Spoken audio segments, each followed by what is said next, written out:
Coming Hyun and Governor José Luis Escrivá from Banco de España.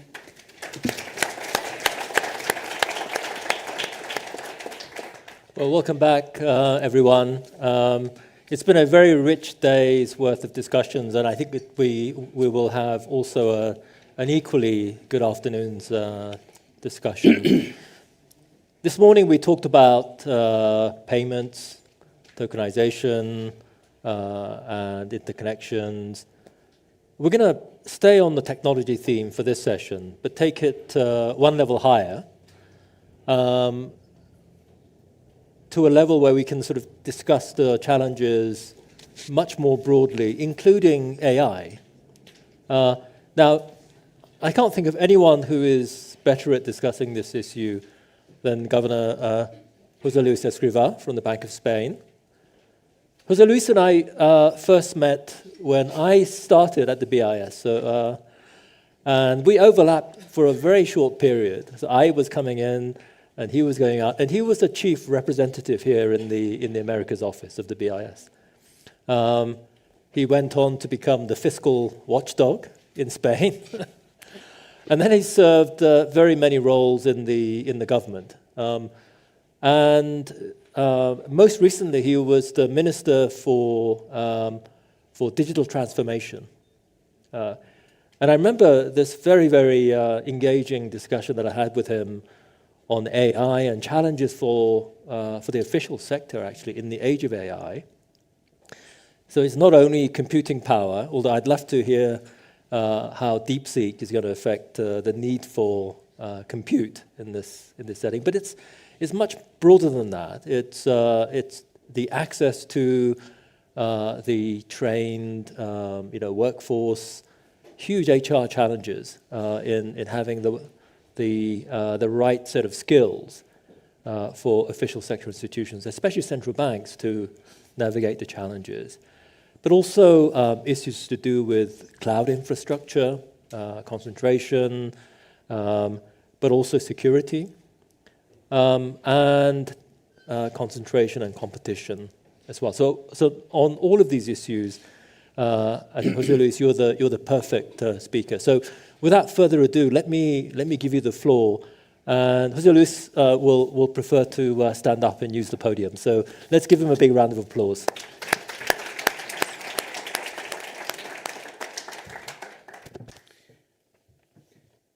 Thank you very much. Or do I? Yes? Yeah? Okay. Thank you very much, Hugh, for your words, and thank you very much to the BIS, to Agustin, to Alexander for his kind invitation to this conference, which has a name which is, as you said, is very close to my past at the BIS. I was requested to focus in this presentation on the challenges of this new digital transformation, revolution to central banking, but also building on my previous job and trying to combine my view now of the state of the art on these issues in central banking after a few months coming back to the central banking community, but from the perspective of what I have learned over the last years. In doing so, let me start out with the general remark on this technological change. To me, I mean, we have to see it as a continuous of innovations back 30 years with Internet, but after Internet, we have had a number of important changes and innovations, both on hardware and on software, big data, connectivity, machine learning, in semiconductors, in speed computing, cloud technologies, etc. And for years, economists we have been struggling with the fact that all these innovation and technologies in isolation were not producing big productivity gains. Actually, even some years ago, Robert Gordon drafted an entire book to conclude that we should not expect too much from these technologies. I think now we at least me, but I think growing many people are concluding just the opposite. And I think the reason is because all these innovations have been ingredients that putting together and connected, and in particular with the arrival of deep learning and AI technologies, produces something which is extremely widespread and impactful. In a way, deep learning should be seen as a sort of ice on the cake from all these other elements that are necessary conditions to produce this very transformational technology. That's the way I see it. So my view is that in the years to come, and we can even already witness that the countries that have been more rapid in absorbing this innovation and diffusing the entire economy are already reaping benefits in terms of stronger growth. But to me, this is going to be, because of the nature of this technology, expanding rapidly to the entire global economy. Sooner or later, there will be there are first movers, but there are also followers that will benefit with lags. So that's the way I see it. From that perspective, I have tried to go through the various functions of the central banks or the central banking in general, and to see what we stand with this technological change. And this is what I try to represent in this slide. Starting off with financial stability or macroprudential, and here I'm not going to elaborate too much, because particularly since probably here we are well advanced. Since, in particular, of the financial crisis, central banks, we are very fast in spotting risk, in identifying risks and trying to evaluate them. So here the risks, as far as I see it, in the work has been done, are already identified and already examined, and it's a matter of monitoring them. So I will not delve too much deeper into this. Let's move to microprudential, both from the perspective of solvency in general, but also from the conduct and consumer protection. And here I think the situation is more of catching up. Certainly we need to encourage banks to engage in digital instruments, in new technologies, but at the same time we need to understand well how they work in the banking operations. We need really to have internally the expertise to introduce this in our supervisory activities, but also from the conduct perspective, we need to know whether these technologies are misused sometimes. And also, I think privacy of information and data is also something we need also to factor in the way we operate with banks. And then it comes, in addition to a number of technologies, artificial intelligence. And this is within a further challenge that is going to become very pressing in the years to come. To me, most central bank and supervisors will have to engage in supervising or having to say something about the models the banks use on AI models. Here, those models that are what we could call high-risk models, in the sense that they make decisions based on deep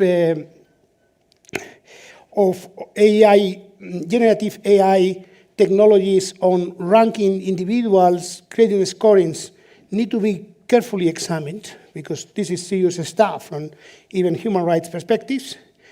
But in more general sense, we really don't know. Banks are probably, as many other sectors in the economy, are going to intensively use these instruments in the years to come, and we still don't know exactly how they are going to work. So what we need to do internally in our banks, in the central banks or supervisory bodies, is to have a good repository of events, of possible problems, and trying to learn from these problems and from this experience how things are evolving, and trying to monitor them, and maybe at a certain point in time to need to act or to introduce in the way we interact with the bank we supervise in a way or another. On payments and financial operations, I think there was a previous section. I'm going to basically skip it, because, of course, there are many elements here that have to do primarily with technology in a way or another, but you already have learned a lot about this and already know a lot about this, so I don't need to go further on this. On monetary policy, I would say, okay, in payments, I want to skip it again. I will focus on monetary policy. I mean, if you really believe, as I do it, that this AI revolution or more general and related technologies is going very, very impactful on the economy in different ways. Still uncertainty about the timing and the scope, but certainly very impactful. No doubt this is going to affect, I mean, the economy, the state of the economy, the transmission mechanism, the effectiveness in which we conduct operations, and we really need to monitor this and trying to introduce in our models. It's not easy, but I think it's something that sometimes we do it in a too ad hoc manner as energy and other elements which are also very important, but I think that's something that will require a lot of work, a lot of research. We have already a number of pieces, but this is going to be an avenue of further research for the years to come, no doubt, very intensively in our research communities. I mean, if you believe, as I do, that this is going to be really growth enhancing and productivity gains will be very substantive, because this is a general, important, it's a general purpose technology. It may affect so many sectors, and even science, general research in many directions. The evidence that I monitor in the sense that since I was working previously to this job, I continue reading about this, and I realized that I'm increasingly convinced that this is going to be genuinely a very general purpose evolution with a lot of ramifications here and there. And if this is the case, I mean, this is going to impact potential growth, employment, also in a less clear manner, but certainly potential growth should increase. We need to try to grasp this, and in doing so, my sense, and this is, sometimes we tend to work, economists in the central banking, very on our own on this issue, which is very technical. We need to work in a multidisciplinary manner with engineers, with technologists of different kinds, and to work together with them, because it's not just passing a few filters or using models that we use it. We need really to work closely with people with specific expertise in this area if we really want to grasp all the complexity of what we are witnessing. GDP and inflation forecasting in general.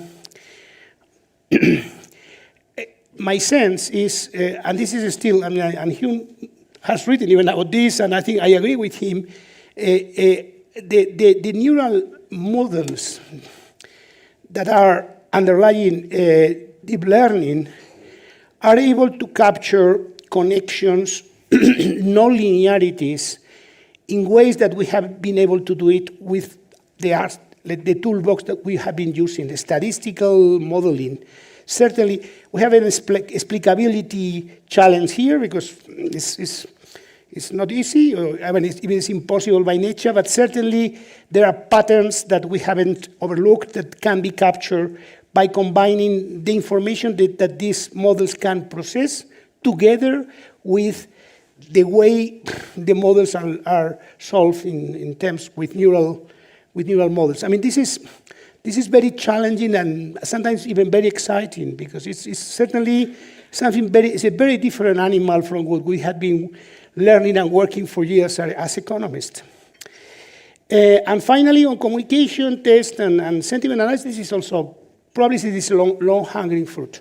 And since it's a long-hanging fruit, I just give you an example from something is very, very tiny, it's very anecdotal if you wish, but it has been done at the Bank of Spain recently using a large language model and with an application that it has been used in order just to show, basically using a broad analysis, I mean, in the European, in the Eurosystem community, how views of governors are distributed according to the views about monetary policy.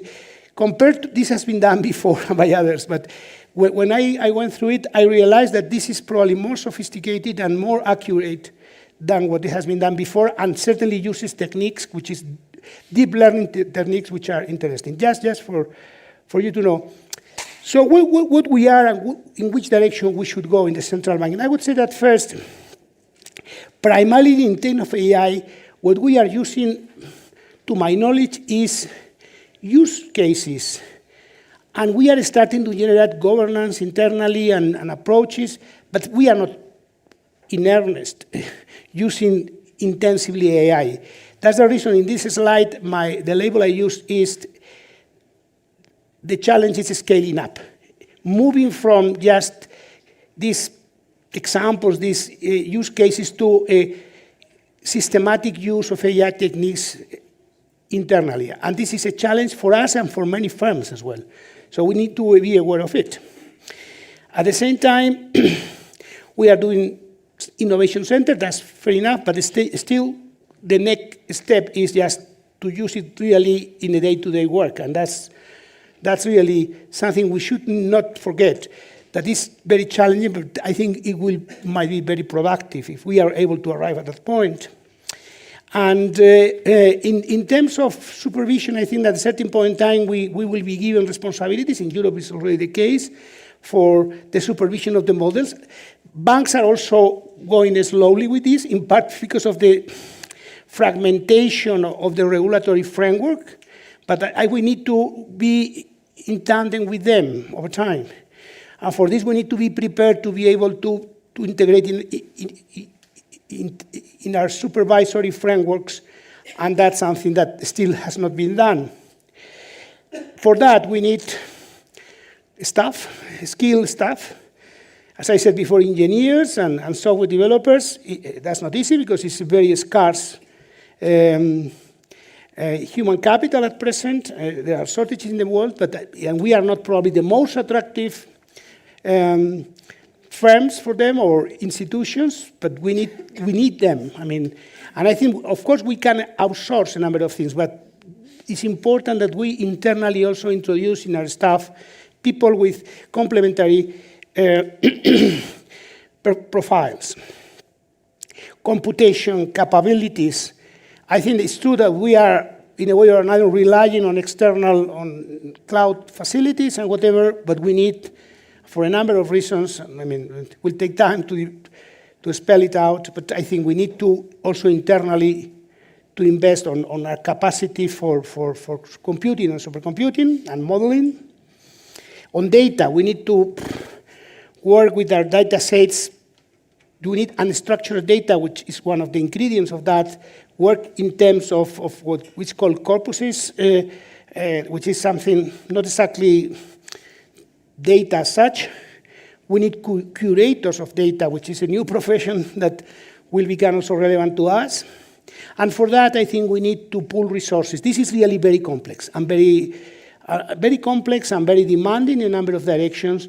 I mean, I think no central bank in the world can do it in isolation. We need to work together. The BIS is certainly a place to work together in a number of directions with the Innovation Hub and other initiatives, because I think it's a matter of sharing resources, pooling in them, and trying to learn to advance together in a number of directions. This is why collaboration, but we also need to collaborate with the external world, to the central banking. And here I think that public institutions, private, the big hyperscaler also, of course, are always available to us.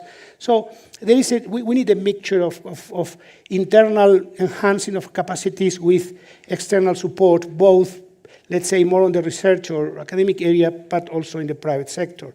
But we need to do it all together. And we have a number of dilemmas which are not easy to solve. I mentioned just here a few of them on cybersecurity. Certainly, central banks are risk averse, so we need to enhance very much our resilience here, and certainly the case. But here there is always a trade-off. At a certain point, if we go too far, I mean, we may limit the usability of certain elements and capacities. So a good balance here, I think, is important. On cloud computing, I would say, I mean, the easiest way is to go to a public cloud. They are just only a few in the world, so it's not something the competition is limited, but they are very good ones, and they provide very good services. But to me, and that's the way at least we are approaching this in my bank, we need to do it to a limiting the number of information that I think should be kept local. And the solution here is going for hybrid technologies, which are available, but we need to build it carefully internally in our banks. And also, I think, as I said before, since there are only a few providers of a few things, there is a risk here of concentration, and that's something we need to be aware of, for us and for our banks, and I think this is important. What I already said, hybrid clouds, strategic alliances with the private sector, I think we are just signing MOUs, 5 minutes, I capture it, no problem. I mean, the second challenge, I think I'm going to skip it, is about regulatory fragmentation, if someone wants to, I mean, just for the records, because I want to go to the end.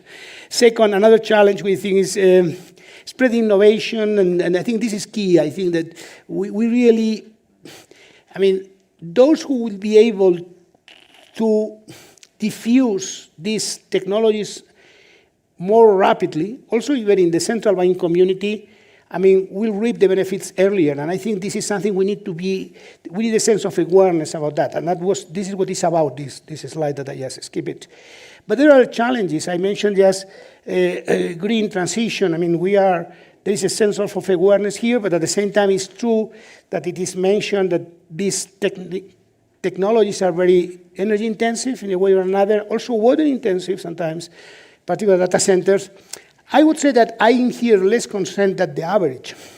And the reason for that is because I believe this, I know that because this is the case, but at the same time, there is a lot of research and innovation in this area, already producing positive results, that because it's so costly from an energy standpoint, there are going to be soon a new wave of technologies in semiconductors, for instance, that are going to be able to, and modeling, that are going to be much efficient in terms of energy. But this is a challenge. I mean, that is mentioned, and I wanted to just reflect it here. I think that on digital payments, I believe that we need to move very rapidly and to use whatever techniques, because this is a way, and this is very much important in the region, in Latin America, where I think that we need to really, a key element is to reduce the number, the size of the informal economy, and the digital tools are very important in this regard. And just to conclude, I just want to conclude to the way we see it at least in the Bank of Spain. We have identified like 3 T's in the way we feel we need to approach these challenges. We need to invest more on technology, the first T. I think that this is worthwhile.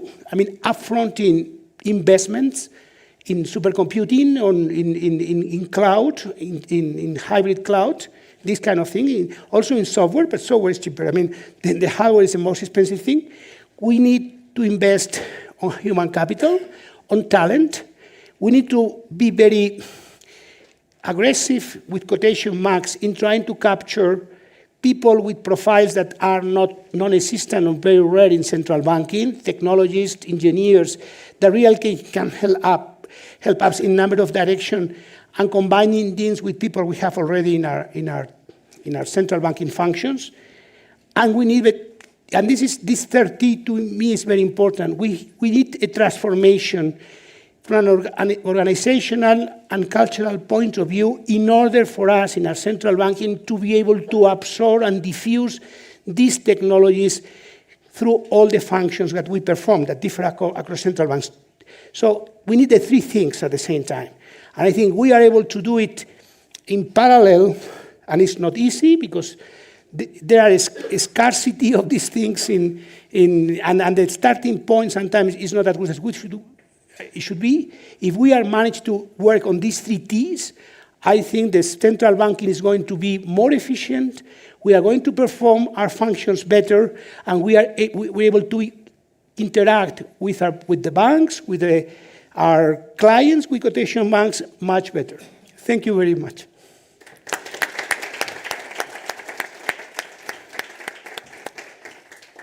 Well, thank you very much. Thank you very much, Jose Luis, for giving us a lot of food for thought. And this is a very wide-ranging presentation. And so my colleagues are sort of showing me a sign that we should, we should really have a sort of a much more focused discussion, perhaps, given the time. But I did want to just highlight your 3 T's, I think, which are very, very important. So the technology clearly is very important, the talent, as well as the culture, the transformation. On the talent, and I'd be very keen to get your views on this. On the one hand, clearly the real experts in this field, in particular in AI, they are very much sought after by the private sector. But on the other hand, central banks really value technical expertise. I mean, it's an institution that has a very important public purpose, and so I think there are people who would be very highly motivated by that. And the culture, with a lot of economics being done in the building, is a close cousin to neural networks, all the machine learning techniques that people have. And so I guess central banks, among other public sector institutions, might be better placed. So I'd be very curious to hear more about that. And on data, I think you made some very, very important points. And as the minister for digital transformation, I think you had much more experience than pretty much anyone in the room actually on this. I guess we have to shy away from the temptation to think that somehow the techniques themselves will give you great results, and it's the data that really gives you that. Absolutely. Yeah. So if I may just ask you to just reflect on, if you like, 2 or 3 key points to share, that would be great. Okay, there are very important questions, all of them, and challenges in a way.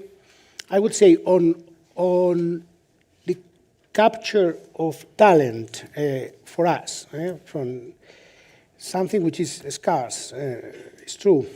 I think that there is an angle, and I also experienced this in the public sector, because there are quite a number of technologists and engineers that value very much that the public goods involved in what they do.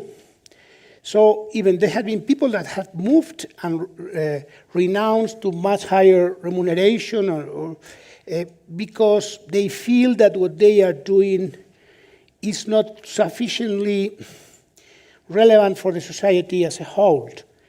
I mean, and if we are able to convince these kind of people that what we do is very important for the society as a whole, I mean,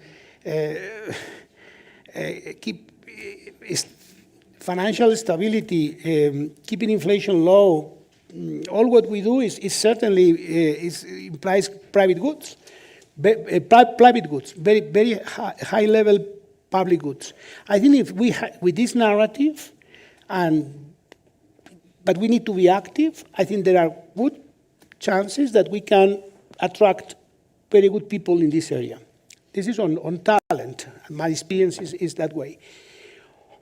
On data, certainly. I mean, on this area, supercomputing is certainly a potential bottleneck. Talent is another one, but what is going to be more scarce and more valued, and I think there is a growing consensus about that, is good data, curated data, and also combining different sets of information, because by combining them and using these techniques is what you can really get something differential. And in this regard, I think we need also to enhance a culture of sharing information, also in central banking, among central bankers in the world, sharing information, putting together different sets and that's something that there is resistance of sharing, because cooperations the DNA for cooperation sometimes is also scarce. So we need really, but here cooperation is key, and putting together, and the data lakes need to be very well structured, need to be, confidentiality is important, but I think we need to deal with it in a way in which we can able to fully exploit information. I mean, for me, this is key, and this might become also differential if we are able to achieve it. Excellent. So I see a 0 being held up. So we could go on for a long time, but I think we'll close it there. Thank you again, Jose Luis, Okay, pleasure. for sharing your results.